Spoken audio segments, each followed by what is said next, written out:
Ayan na siya guys, yung ating pizza. Yan, iba't ibang shape.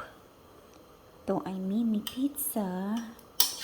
Very simple lang ang pizza dito guys. Yan lang. Natin ng tomato sauce na ginawa natin kanina.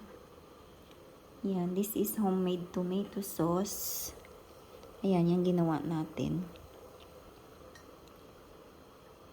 Yan, tayo lang gumagawa ng tomato sauce, ng mayonnaise. Tayo lang gumagawa, guys.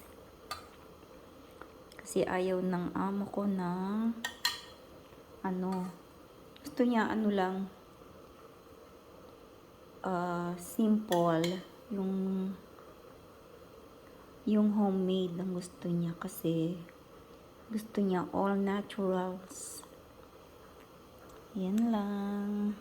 Ayan, itong isa, medyo malaki. Lagyan natin siya ng maraming cheese.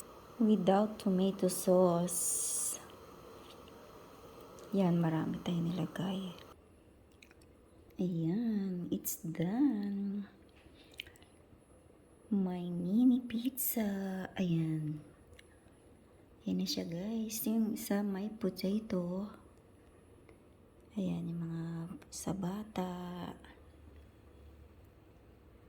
Yan, lagay na natin siya sa oven para lang mag-melt yung kanyang mozzarella. Ayun guys, it's done. Look at that. It's so yummy, yummy. Gandang tignan, di ba? My mini pizza. Yummy, yummy. Yan, it's ready. That sarap naman.